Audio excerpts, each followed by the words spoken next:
FIM FM. Mirador, c'est Barban. Les antivaleurs sous les fourches codines de nos chroniqueurs. On a le temps, Akoumba, d'introduire ce sujet avec vous avant qu'on vous laisse partir pour l'université. Ali Sadi et Taher, désormais dans le viseur de la justice guinéenne, le procureur Charles White, qui demande même la saisie conservatoire de leurs biens et de leurs avoirs en Guinée. Oui, le procureur général, M. Charles White, est dans son devoir, je l'imagine, parce que M. Ibrahima Taher et M. Ali Sadi ont été identifiés par des services américains comme étant de bailleurs de fonds et des complices présumés dans une affaire de soutien au terrorisme, donc dans une menace de la paix et de la stabilité dans la sous-région. Je pense qu'automatiquement, ces deux incriminés, chacun d'eux a publié un communiqué exprimant sa position, et on a même suivi M. Ali Sadi dans un média de la République. Et puis, moi personnellement, j'ai cherché à joindre M. Ali Sadi, qui n'a pas répondu à mes appels, encore moins à mes messages. On m'a renvoyé vers son homme de main, M. Mohamed Klet, qui m'a à peine dit: Monsieur, allez vous faire foutre, parce qu'il me disait d'aller faire le pied des grilles devant le bunker de M. Ali Sadi quand celui-ci... Bunker? Oui, parce qu'il s'est bunkérisé, il s'est retranché dans sa maison, selon ce que j'ai appris, d'aller faire le pied des grilles là-bas. Quand celui-ci saura que je suis journaliste, il me rencontrerait. Mais pour quelqu'un de suspicieux, il est facile d'établir le lien. Quant à M. Ibrahima, pour terminer sur M. Ali Sadi, une source m'a informé que M. Ali Sadi n'est plus actionnaire dans Sonipêche. Il serait sorti en faveur de sa femme, qui serait aussi sorti en faveur de leurs enfants. Donc pratiquement, il n'a pas un business actif à son nom du point de vue juridique, et que cela pourrait jouer en sa faveur. De toutes les façons, on sait que l'argent de Naini appartient à Aboubacar Diallo.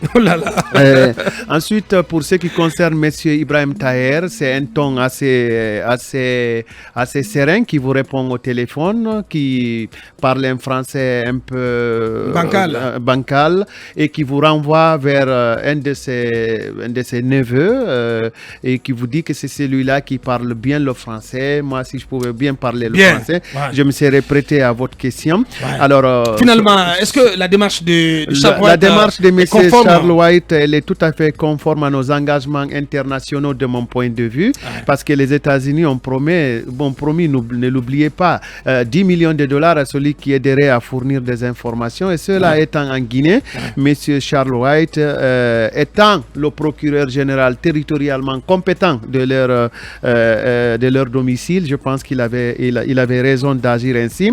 Et ce qui va se passer probablement, c'est que soit les instructions de monsieur le procureur général sont suivies à la lettre, donc des enquêtes sont ouvertes, une information judiciaire avec l'aide de tous les services compétents pour établir des données qui pourraient aider la justice américaine à avancer, probablement dans le cadre d'une coopération judiciaire, ou peut-être que l'appel de monsieur le procureur général ne sera pas suivi par les agents des forces de sécurité, ainsi son appel sera vain et l'enquête ne pourrait pas aboutir.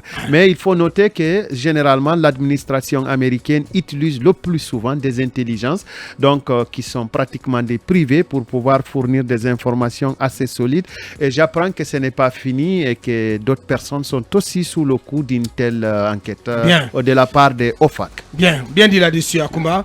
Et grand merci à Oliver pour cette conférence. Merci. Tout à l'heure, rendez-vous à l'université Sonfonia pour une conférence sur comment se départir de l'égoïsme. Bien. Voilà. Et voilà. Et c'est à retrouver forcément donc dans l'amphithéâtre de l'université Jean Alain Conté de Sonfonia.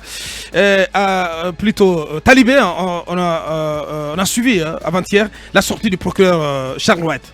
Oui, en fait, c'est la Guinée, comme Akoumba le rappelait, est signataire d'une convention internationale pour la répression du financement du terrorisme en date du 9 décembre 1999. Donc la Guinée est signataire de cette convention depuis le 16 novembre 2001. C'est le procureur Charles White qui l'a rappelé. Et ce qui est intéressant, c'est que amitié à Tamba Zacharia, du passage. Bien. Akoumba précisait que M. Ali Sadi n'est plus en tout cas actionnaire, et que ces actions désormais appartiennent à ses enfants. Et ici, alors que le procureur précise et donne instruction qu'il soit procédé à la saisie des biens, des avoirs et de tout autre, en tout cas de façon conservatoire, il demande une saisie conservatoire, donc des biens et des avoirs. Ouais. Ça veut dire quoi exactement, concrètement? Ça veut dire que les Tafagui et Sonipech vont être saisis par la justice guinéenne? Oui, jusqu'à là. Par exemple. Oui, ça laisse entendre que. En tout cas, mais on ne va pas fermer quand même. Combien et avoir. On ne va pas fermer, on ne va pas les fermer quand même. Oui. Non, il y a des emplois à préserver. Bien sûr. Peut-être que ça va être placé sous le contrôle justement de la justice. La justice, le temps que l'information judiciaire qui va être ouverte aboutisse. Et il y a un aspect important parce que on parle donc de M. Taher et de Ali Sadi, et ainsi que toute autre personne susceptible d'être dénoncée dans la présente procédure pour des présomptions graves de blanchiment d'argent et de financement du terrorisme. Ouais. Parce que le document produit par les États-Unis indique des complicités en Guinée, notamment au niveau des douanes. Des douanes, au niveau de l'aéroport. Donc ça veut dire que cette affaire pourrait justement voir beaucoup d'autres personnes avoir des ennuis pour leur implication présumée dans ces opérations dites de financement du Hezbollah, du terrorisme et de blanchiment d'argent. Bien. Donc il faut suivre cette affaire de près. Parce que, en tout cas, de mémoire de journaliste, elle est inédite. Lorsque, en tout cas, qu'une affaire soit signalée par les services secrets, en tout cas les services de sécurité américains, et prise en charge par la justice guinéenne de façon aussi ouverte et publique. Monsieur Nord-Sud, des jours sombres pour ces deux messieurs, ces deux opérateurs économiques. Bon, je dis simplement qu'ils doivent se défendre. Effectivement. Avant tout, c'est des Guinéens et ils ont leur avocat. J'ai écouté Sadi se défendre la dernière fois. Il a un avocat aux États-Unis qu'il va mettre sur le dossier pour qu'on enlève son nom sur la liste parce qu'il est convaincu qu'il n'est pas concerné. Maintenant, si la justice guinéenne s'en mêle, étant donné que ce sont des Guinéens, je pense que tout ce qu'ils peuvent faire, c'est d'activer leur avocat au plan local pour défendre leur dossier et surtout défendre le fait qu'on ne doit pas peut-être saisir leurs biens et mettre leur entreprise sous gestion de l'État. Je pense que c'est tout ce qu'il faut faire et nous autres, on ne peut qu'observer. Bien, allez-y, cabinet. Je pense que l'ouverture d'une information judiciaire et qui va permettre donc à la justice guinéenne de statuer là-dessus est tout à fait normal. Vous savez, les États-Unis ont répertorié un certain nombre d'organisations qu'ils estimaient des organisations terroristes, et ce qui est reproché à ces deux messieurs-là doivent normalement intéresser la Guinée. Je crois que dans le cadre même de la justice internationale, c'est bien que la Guinée s'y intéresse, mais surtout pour une question d'image. Je pense que Charles Wright, le fait de s'y intéresser est quelque chose qui va permettre donc à ces messieurs qui sont reprochés de se justifier. Et donc la justice sert certes à ça, c'est une très bonne chose. Très bien. Parce que je crois qu'il faut donner la possibilité à ces messieurs-là de se défendre dans le cadre d'une procédure judiciaire. Et c'est une des mesures, la saisie conservatoire, c'est une mesure qui est bien possible, bien indiquée en la matière. Oui, mais Abakar, moi j'ai une inquiétude. Est-ce que les jours à venir, tous les Libanais de la Guinée seront en tout cas inquiétés sur la liste de ces Américains ou seront inquiétés? Parce que j'apprends que tous les Libanais contribuent au fonctionnement, en tout cas la plupart, si mes informations sont bonnes, contribuent au fonctionnement du Hezbollah. C'est comme tous les riches, peut-être israéliens à travers le monde, qui contribuent pour l'État hébreu. C'est aussi la question. Le terrorisme, il faut faire beaucoup attention avec les Américains parce que leur perception du terrorisme n'est pas le même que d'autres pays. Bien. Hezbollah, c'est une organisation, ce qui n'est pas Al-Qaïda. Est-ce que beaucoup de questions restent posées? Bien. Et il faut faire beaucoup attention dans ce dossier. Merci, Mohamed Kaba, en une minute. Oui, ce sont des Guinéens qui sont en train d'être livrés apparemment à la justice internationale. Ali Sadi et Taher. L'État guinéen avait-il un autre choix? Je pose la question. Non, mais c'est une compétence internationale. Le procureur n'avait pas, avec toute cette célérité, à procéder à une saisie conservatoire.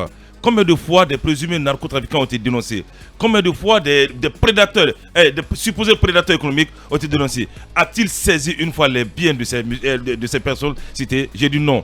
La célérité avec laquelle qu'il le fasse, je pense que Charles Wright va vite en besoin. Il devrait vraiment asseoir sa conviction, avoir tous les éléments nécessaires. Parce que ceux qu'on ne vous dit pas, ils sont encore présumés innocents. Il est prompt à agir, je ne sais pas qu'est-ce qu'il prend. Il est prompt à vouloir couper des têtes. Et il n'est pas Éric Dumont. Un procureur éventail. Non, un procureur épouvantail honnêtement médiatique qui veut s'accaparer de tout. Il avait, moi, à mon avis, lorsque des opérateurs économiques qui ont fait fortune en Guinée sont accusés de financer une organisation que les États-Unis considèrent comme terroriste. Mais pour l'instant, ce sont des accusations. Mais ce sont des Guinéens. Vous avez bien dit. Vous avez bien dit qu'il y a une information judiciaire. Absolument. Ouverte. Moi, je pense que il faut qu'on soit un peu. Il faut qu'on soit un peu. Il faut qu'on soit un peu conséquent. On peut pas dire tout de suite parce qu'ils sont accusés que. Allez, tout de suite, il faut leur trancher la gorge.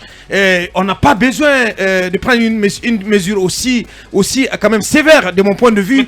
Saisir tous leurs avoirs, leurs biens. Je pense que en laissant cette procédure, cette information judiciaire courir, ils sont pas des gens qui vont s'échapper comme ça. Ils vont pas s'échapper. Donc, on n'a pas besoin tout de suite de mettre sous scellé leurs biens, leurs avoirs. Et il faut reconnaître que ce sont des Guinéens. Et quand moi, même, je ne les considère pas comme l'État étrangers. aussi, l'État guinéen a l'obligation quand même de protéger.